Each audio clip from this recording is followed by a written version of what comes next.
then there's a very good chance that they have brought this on. But when things happen to us, we say, hey, what did I do? And why is this happening to me? And the reason we switch that view is because now our ego has gotten in the way. So let's take a look. What is karma? It's a Sanskrit word, and the word is actually karman, which means action or fate. And its basic definition simply says that for every event that occurs, there will follow another event, whose existence was caused by the first event.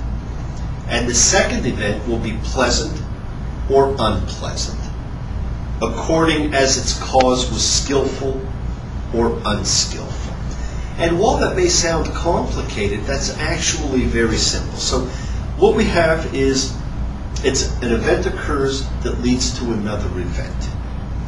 And this other event was caused by the first event. And it's either pleasant or unpleasant, and therefore we have our good karma or our bad karma. And what confuses it for people is this business about whether it was skillful or unskillful. But forget about that. Because all that Buddhism is talking about when they talk about a skillful event is a skillful event is not accompanied by one of three things. It's not accompanied by craving, by resistance, or by delusions. And so events are not skillful in themselves. It's only by virtue of the mental aspect of it, right? And what karma is teaching us is that responsibility for our actions is borne by the person who commits that action. We're also going to look at reincarnation, which is made up of two words, and they're Latin words. Incarnatus, which means to make flesh, and re, which is in respect to or again. So what it means in English is to make flesh again. Now where does reincarnation fit in our world of beliefs? What religions or spiritual systems actually still have reincarnation as a part of it? Well, we know Hinduism believes very strongly in reincarnation. We know Buddhism believes in reincarnation. We know that it's a major part of Sufi Islam. And we know that just about every Eastern religion has reincarnation as a part of its foundation. But it was actually also a part of Christianity and Judaism. Right? So all religions really did have it. So baggage. Where is this baggage from? Is it new? Is it something that's been around for a long time? Well, baggage is something, history and mythology are where we can find some of the clues for it. It's filled with baggage of regret or guilt. Because most baggage comes from either regret or guilt. Oedipus is a perfect example. He blinded himself due to the horrors of his own doing. Prometheus is a perfect example. He was bound to a rock and he suffers eternally.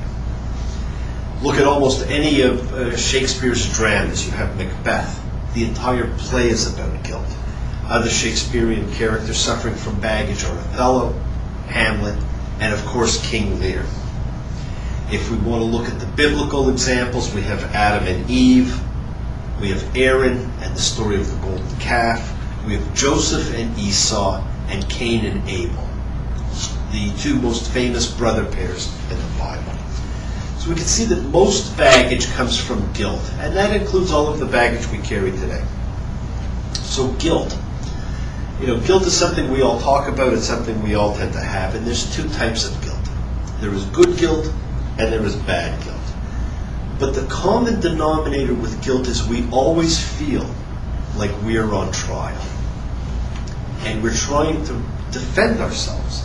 So why are we looking at baggage now? Because we're in a period where, historically, there were times in the year where you had an opportunity to get rid of the baggage that you were carrying. And ancient holidays tended to be built around the equinoxes or the solstices. And we're at an equinox now.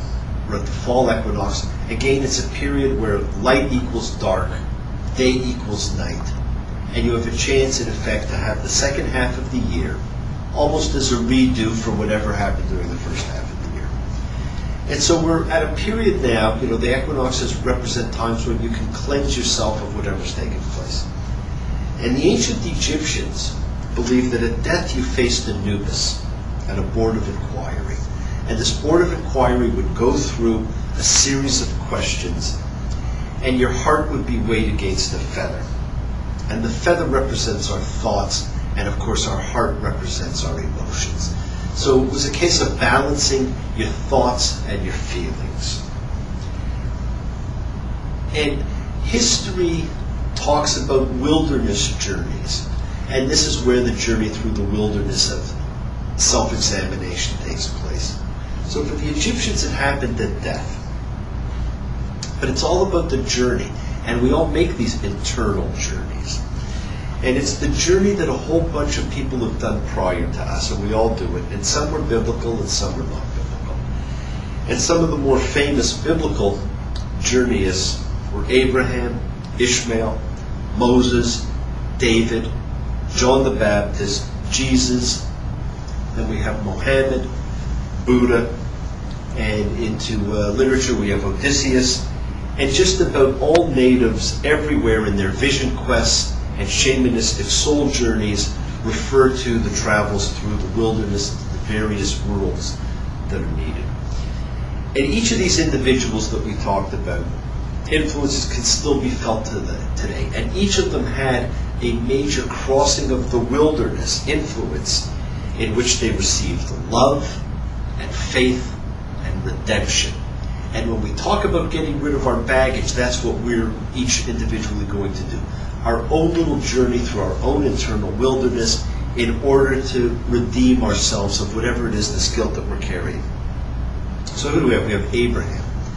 At 70 years of age, he was told by God to cross the wilderness to found a great nation. And of course he didn't believe this to be true. He was subsequently ordered to take his son Isaac into the wilderness to offer him as a sacrifice, where an angel of God stays his hand and provides a ram for the sacrifice instead. Abraham had another son, Ishmael, who was also the father of a great religion. And Ishmael was the firstborn son of Abraham. And Abraham's wife Sarah was jealous. And so she said to Abraham, "Cast out the slave woman and her son, for the son of this slave woman shall not inherit along with my son Isaac." And this was very distressing to Abraham. He didn't want to, harm his wife.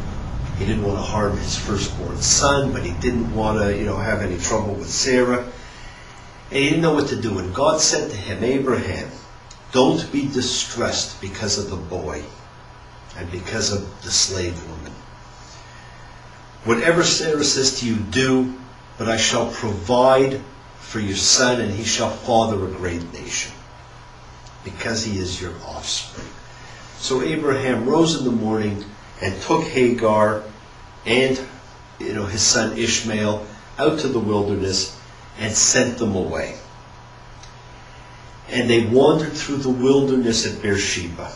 And it was here that Hagar prayed for the death of her and Ishmael so that they wouldn't have to suffer. But God saved them because he made the promise to Abraham. And Ishmael, of course, became the father of the Arab nations. Moses is probably one of the most famous examples of an individual going through the wilderness in order to face a significant journey. And while in the wilderness tending his father-in-law's flocks, he came upon the burning bush. And it was the voice of God telling him to lead